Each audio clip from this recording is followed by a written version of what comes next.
said that people are asleep. They're sleeping in this life until death comes, then they awake. Right. This is a true statement that actually some of the early generations of Islam, they mention this. People are in ghafla, they are asleep. They're intoxicating themselves. So is it a kind of like spiritual sleep? It's the sleep where a person is not aware of what's coming ahead. Okay. And people, when they think of death, as you said, it's something gloomy, as if it's not real. It's the opposite. People would see that this life was a delusion. And when the moment of death comes, it's more real than this life. It's more real and clear than the fact that we're sitting and looking at each other and talking. Death is not something cloudy or not something that is not clear. It's just some souls and things like this that people... No, this is more reality than the fact that we're living and eating and tasting and so on.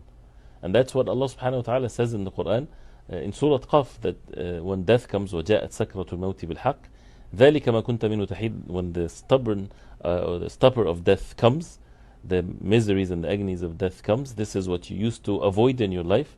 And then it says فَكَشَفْنَا عَنْكَ غِطَاءَكَ فَبَصَرُكَ الْيَوْمَ حَدِيدٌ. Your cover will be lifted and your eyesight will be... Hadid is like iron.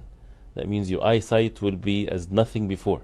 It's more reality, more awakening than anything else. Wow. So then we're working to be awake. A person who is using his logic, knowing that everything is deteriorating, and the human being, I mean, we've spent some time apart, and you mentioned, the amount of people that have died just every day that are in this life, we're in this life, they're going somewhere.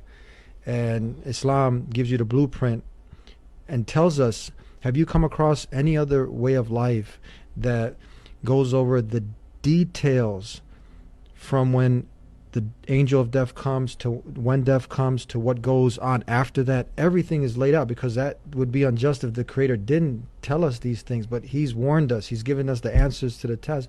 I have not come across, and I'm a student of comparative religion, looking at the other religions and for the sake of dawah, but have you come across anything other than Islam that lays out such a detailed explanation of the details of death and the hereafter? Right. There's no such a thing as you would find in the Quran and the Sunnah of the Prophet ﷺ that makes it really very clear, and it is very something that... As we find in the verbatim word of God, the Quran and from the Prophet Muhammad's example, no? Right, and there's nothing the like of it. Because this is the final revelation from Allah subhanahu wa ta'ala, the most comprehensive. Yeah. And anything that we need to know from the hereafter that would make our life according to what Allah subhanahu wa ta'ala wants from us, you would find it explained in so much details. Yeah. Have you ever heard this argument? Someone says, I'll deal with it when it happens. Well, this is maybe can work in matters of this world that we live in. And sometimes it's true when a person is concerning himself about something there is no need for him to be concerned about it now. Worldly things, materialistic things. But when it comes to the purpose of our life, right, there's no such a thing as I'll deal with it later. Later meaning in the hereafter, there's no actions to be done. It's only hisab, reckoning.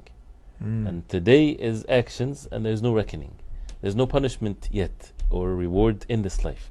So when the moment of death comes, the person would wish to come back to fix what he made of mistakes, but it's too late.